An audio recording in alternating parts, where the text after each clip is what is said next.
أعوذ بالله من الشيطان الرجيم بسم الله الرحمن الرحيم والعصر إن الإنسان لفي خسر إلا الذين آمنوا وعملوا الصالحات وتواصوا بالحق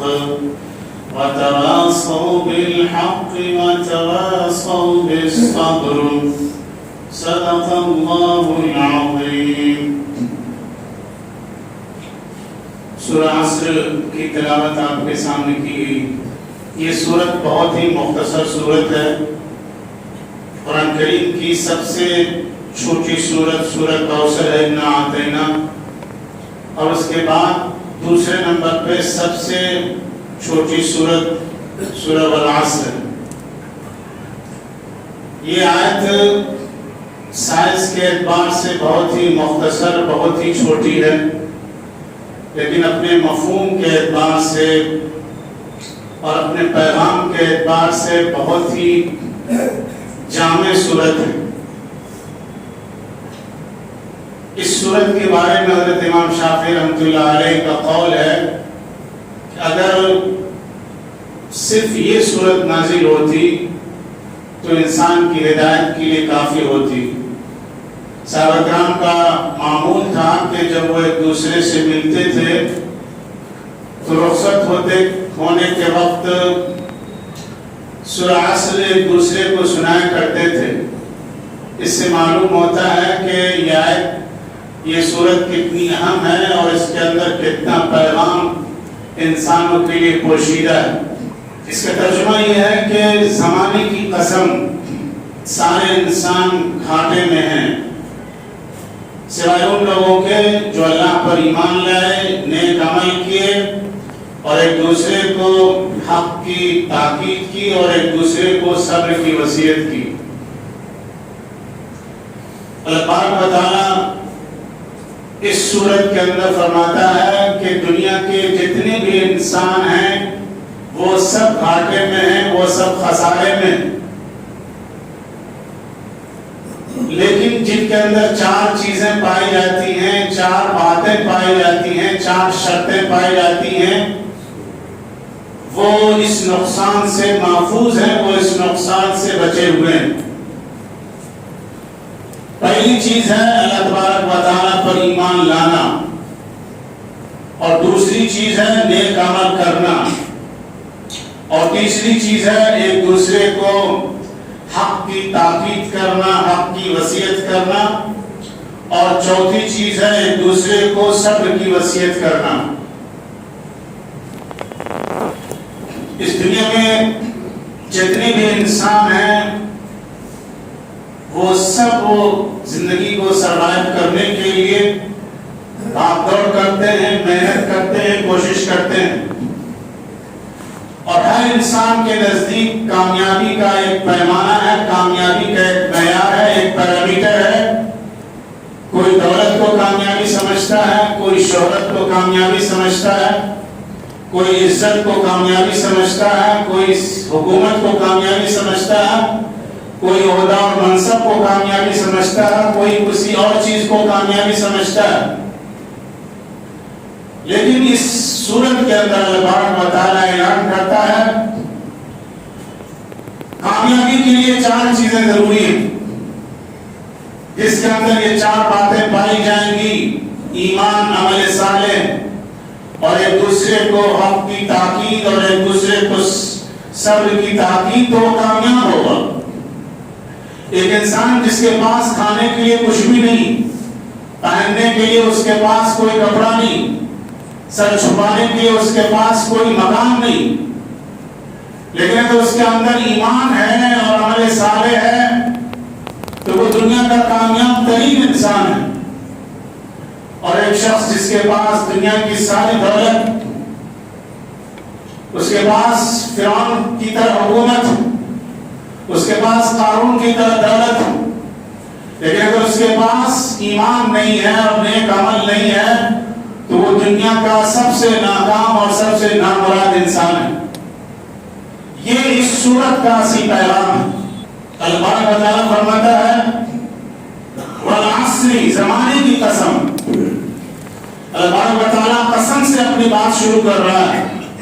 اللہ کو اپنی بات منوانے کے لیے اور اس کو سچا ثابت کرنے کے لیے کسی قسم کی ضرورت نہیں ہے. لیکن جب اللہ تعالیٰ کسی بات میں زور پیدا کرنا چاہتا ہے تو وہ قسم کے ساتھ اپنی بات کا آغاز کرتا ہے. کئی مقامات پر اللہ تعالیٰ نے قرآن کریم میں قسم کھائی. کبھی اللہ نے مکہ مکرمہ کی قسم کھائی، کبھی اللہ نے دن کی روشنی کی قسم کھائی، کبھی آسمان کی قسم کھائی. یہاں پر اللہ تعالیٰ زمانے کی قسم کھا رہا ہے. اس کا مطلب یہ ہے کہ جو بات آگے کہی جا رہی اس بات پر اگر کوئی سب سے بڑا گواہ ہے تو وہ خود زمانہ ہے. زمانے نے حضرت آدم علیہ السلام سے لے کر کے آج تک کتنے انسانوں کو چڑھتے اور ڈوبتے اور بلند ہوتے اور زمین میں ملتے ہوئے دیکھا. تو زمانے سے بڑا کوئی گواہ نہیں ہو سکتا اس دنیا میں. اس نے فرعون کو بھی ڈوبتے ہوئے دیکھا، اس نے قوم عاد اور سمود کی تباہی کا منظر بھی دیکھا، اس نے قارون کو زمین میں دھنستے ہوئے دیکھا، اس نے ابو جہل کو مٹی میں ملتے ہوئے دیکھا، اس نے ابو لہب کو ذلت کے ساتھ مرتے ہوئے دیکھا. اس لیے دنیا میں سب سے بڑا کوئی گواہ ہے تو وہ زمانہ ہے. اور اللہ تعالیٰ زمانے کی قسم کھا کے کہا کہ سارے انسان گھاٹے میں سوائے ان لوگوں کے جن کے اندر یہ چار چیزیں پائی جاتی ہیں، جن کے اندر یہ چار صفات پائی جاتی. ان الانسان لفی خسر، بے شک سارے انسان گھاٹے میں ہیں. اور گھاٹے کا مطلب یہ نہیں کہ کوئی 2-4 روپے کا گھاٹا، کوئی 200-400 کا گھاٹا، کسی کاروبار کا گھاٹا، بلکہ یہ اس کا مطلب ہے تباہی اور بربادی. کہ اگر انسان کے اندر یہ چار چیزیں نہیں ہیں تو انسان کی تباہی طے ہے، انسان کی بربادی طے ہے. اس میں کوئی شک اور شبہ کی گنجائش نہیں ہے.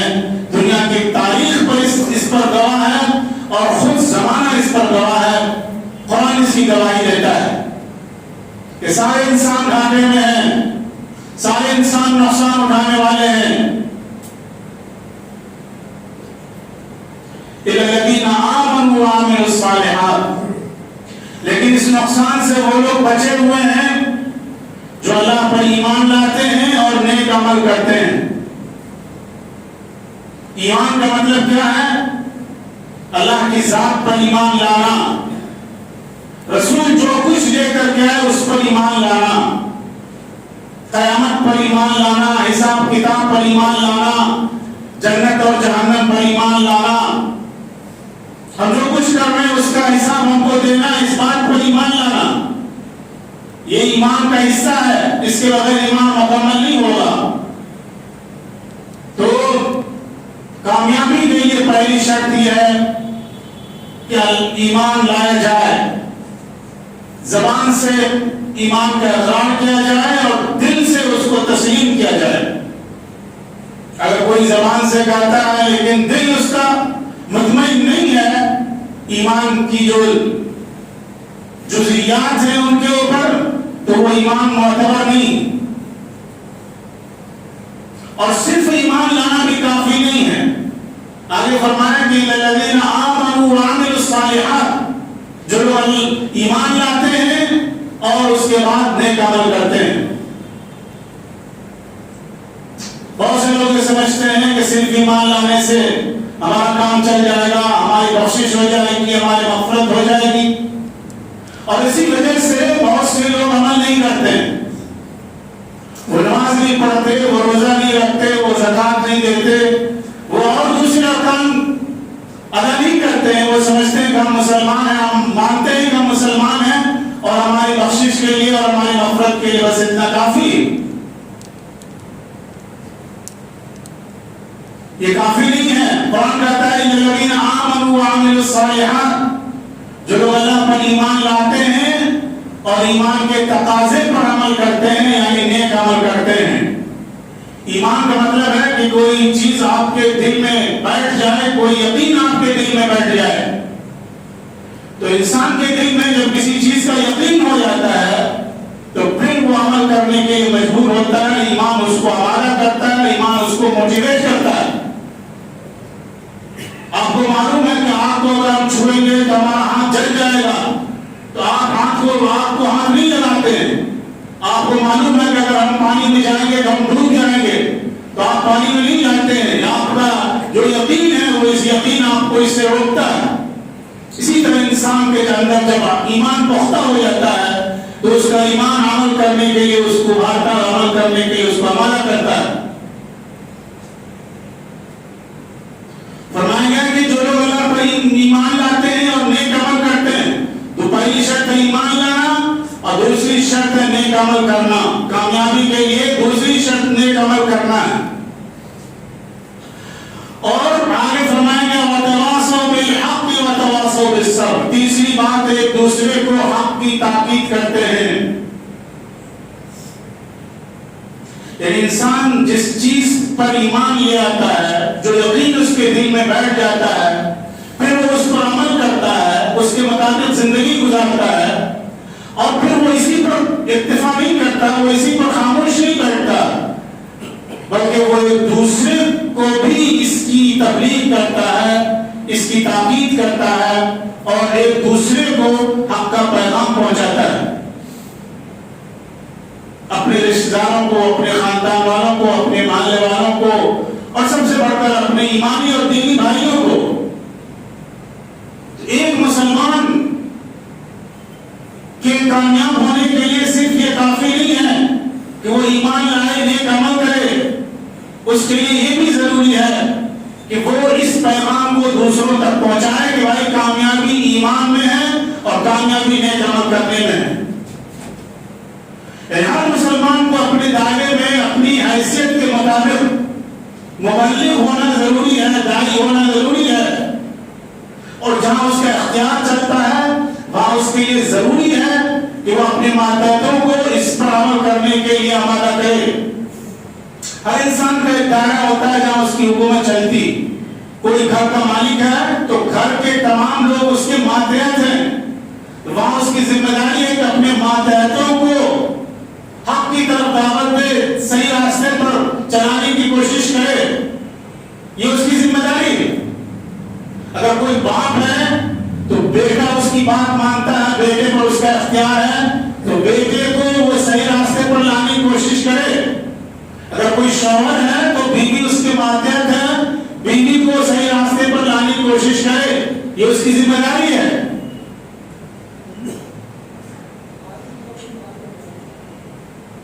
اور اس سے آگے بڑھ کر کے نہ صرف یہ کہ اپنے دائرۂ اختیار میں بلکہ اپنے دوسرے دینی اور ایمانی بھائیوں کو بھی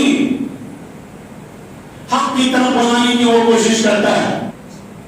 فرمایا گیا ایک دوسرے کو حق کی تاکید کرو، اور جب ایک دوسرے کو حق کی تاکید کی جائے گی، جب حق بات آپ بولیں گے تو آپ کی مخالفت کی جائے گی، آپ سے لوگ ناراض ہوں گے، آپ سے غصہ ہوں گے. فرمایا گیا الحق مر، حق سچا ہوتا ہے، کڑوا ہوتا ہے. جب آپ کسی کو حق بات کے لیے کہیں گے تو ہو سکتا ہے وہ ناراض ہو جائے، ہو سکتا ہے وہ آپ سے غصہ ہو جائے، ہو سکتا ہے آپ سے بات چیت بند کر دے، ہو سکتا ہے وہ آپ سے معاملات بند کر دے، کاروبار بند کر دے. یہ انسان کی فطرت ہے کہ اس کو غلطی پر ٹوکا جائے تو اس کو برا لگتا ہے. تو اس وقت کہا گیا صبر کرو. وتواصوا بالحق، ایک دوسرے کو راہ راست پر لانے کی تاکید کرو، صحیح راستے پر چلنے کی تاکید کرو. اور اگر اس راستے میں کوئی پریشانی تم کو ہوتی ہے، کوئی مصیبت تمہارے اوپر آتی ہے، کوئی آزمائش ہوتی ہے، کوئی تم کو تکلیف پہنچتی ہے، کوئی تم سے ناراض ہوتا ہے، کوئی تم سے غصہ ہوتا ہے، اس وقت صبر کرنے کی ضرورت پڑتی ہے. تو اللہ تعالیٰ نے فرمایا وتواصوا بالصبر، ایک دوسرے کو صبر کی تاکید کرو، ایک دوسرے کو صبر کی تلقین کرو. ایک دوسرے کو صبر کی دعوت دو. یہ اس آیت کا پیغام ہے اور یہ 4 چیزیں ہیں جو ہر انسان کی کامیابی کے لیے ضروری ہیں. اللہ پاک و تعالی ہم سب کو توفیق عطا فرمائے. وآخر دعوانا الحمدللہ رب العالمین.